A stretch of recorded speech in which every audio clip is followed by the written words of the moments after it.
आइए स्टार्ट करते हैं अपनी एक्सरसाइज का नेक्स्ट क्वेश्चन, जो कि हमारा क्वेश्चन नंबर 4 है। Explain the term EMF, internal resistance and the terminal potential difference of a battery. हमने इसमें ईएमएफ के बारे में बताना है, हमने इसके अंदर इंटरनल रेजिस्टेंस और एट द एंड हमने इसमें पोटेंशियल डिफरेंस यानी कि जो टर्मिनल्स के ऊपर बन रहा होता है बैटरी के, उसको हमने एक्सप्लेन करना है।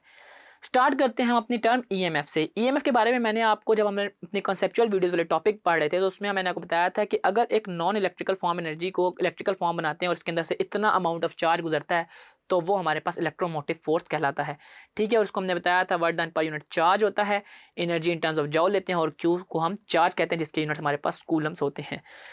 इसके बाद है आपके पास इंटरनल रेजिस्टेंस। इंटरनल रेजिस्टेंस हमारे पास बैटरी यानी कि सोर्स की अपनी रेजिस्टेंस होती है जिसको हम स्मॉल आर से रिप्रेजेंट कर रहे होते थे, और इसकी जो हमारे पास फार्मूला था इसका जो ईएमएफ का वो ये था कि is equal to I into R plus R, where as R जो था कैपिटल आर वो हमारे पास लोड की रेजिस्टेंस थी और स्मॉल आर जो थी वो हमारे पास सोर्स की अपनी रेजिस्टेंस थी। और हमने इस चीज़ को अपने मैक्सिमम पावर आउटपुट वाले टॉपिक में भी देखा था कि अगर हम अपने लोड रेजिस्टेंस और सोर्स रेजिस्टेंस को आपस में मैच कर दें तो हमारे पास मैक्सिमम पावर आउटपुट मिलती है।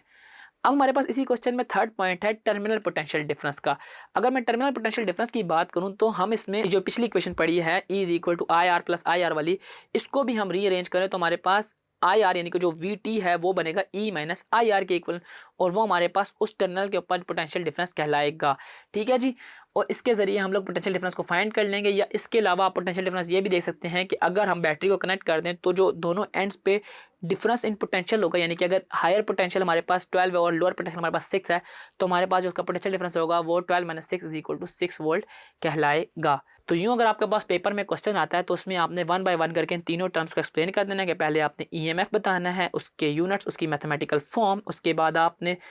1 बाय 1 करके टर्मिनल पोटेंशियल डिफरेंस और इसके अलावा आपने इंटरनल रेजिस्टेंस भी एक्सप्लेन कर देनी है।